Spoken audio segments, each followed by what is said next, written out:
আনুমানিক 2:30 সময় আমরা মেসেজ পাই যে একটা সোরা পাম্পের পাশে সুন্দরবন কুরিয়ার সার্ভিস গোডাউনে একটা আগুন লেগেছে 2:30। তখন আমরা সাথে সাথে কি ওই আগুনের উদ্দেশ্যে 2টা ইউনিট নিয়ে আমরা গমন করি। আসে দিয়ে আগুন ধাউধা করে জ্বলতেছে, ঠিক আছে। তাই এখানে আশেপাশে কোনো পানির সোর্স নাই, পানি কোনো রিজার্ভার নাই, না থাকার কারণে আমাদের আগুন। আর পাশাপাশি আমাদের মিরপুর ফায়ার স্টেশন একটা ইউনিট প্রতিমধ্যে চলে আসছে এবং আগুন নির্বাপনের কাজ চলতেছে। এবং আমরা আগুন নির্বাপনে আমাদের যে পানিবাহী গাড়ি ছিল, পানি পাস শেষ, কিন্তু আশেপাশে যে রিজার্ভার যেগুলো ছিল এগুলোতে পানি, এগুলো আমরা ব্যবহার করছি, কিন্তু পানি পর্যাপ্ত পরিমাণে পানি ছিল না। পর্যাপ্ত পরিমাণে পর্যাপ্ত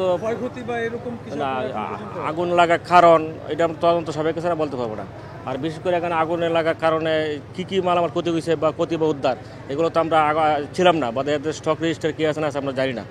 আমরা হয়তো তদন্ত সবাইকে আমরা বলতে পারবো যে কত পরিমাণ ক্ষতিগ্রস্ত হয়েছে, কিন্তু ওদের নিজস্ব কোনো রিজার্ভার ছিল না। এত বড় একটা কুরিয়ার সার্ভিস, এখানে ঢাকা উত্তর জোন বা কী জোন আমি জানি না, এই জোনের মধ্যে সবচেয়ে বড় কুরিয়ার সার্ভিস হয়েছে সুন্দরবন। এখানে পর্যাপ্ত পরিমাণে মাল গোডাউন ছিল, পর্যাপ্ত জায়গায় কেমিক্যাল ছিল, ব্যাটারি ছিল, অ্যাসিড ছিল, বিভিন্ন খাওয়ার ধরনের পলিথিন, কাপড় ইত্যাদি অনেক মালামাল ছিল, কিন্তু ওদের নিজস্ব কোনো অগ্নিনির্বাপণ ব্যবস্থা বা হাইটেন বা হুজরিল বা এমনকি রিজার্ভার কিছু ছিল না। ওদের কিচ্ছু আমরা পাইনি, ঠিক আছে।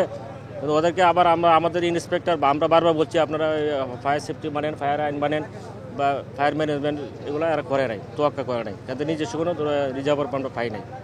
ওদের অগ্নি প্রতিরোধ ব্যবস্থা খুব দুর্বল ছিল, বা এক কথা বললে ছিলই না, ঠিক আছে। আগুনটা আনুমানিক আমরা তো ধারণা করতে পারি, ওখানে তো কিছু বলতে পারবো না, তদন্ত সবাই স্যার আমরা কিছু বলতে পারবো না। তদন্ত করলে বুঝতে পারবো যে আগুন কিসে আগুন লেগেছে। যে আমাদের আমরা মোটামুটি 3টি ইউনিট, কল্যাণপুর ফায়ার সার্ভিস 2টি ইউনিট এবং মিরপুর ফায়ার স্টেশন 1টি ইউনিট, মোট 3টি ইউনিট আমরা কাজ করে দিচ্ছি। বর্তমানে কাজ চলমান, আনুমানিক 3:30 বা 1 ঘন্টা সহ আমাদের আগুন প্রায় নিয়ন্ত্রণে নিয়ে চলে আসছি। এখন কোনো আগুন নাই, তবে ড্যাম্পিং ফায়ার চলতেছে, প্রচুর ধোঁয়া আছে।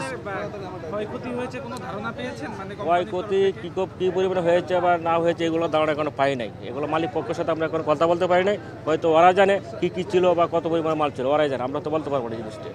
আমরা তদন্ত সবাইকে ছাড়া আমরা কিছু বলতে পারবো না।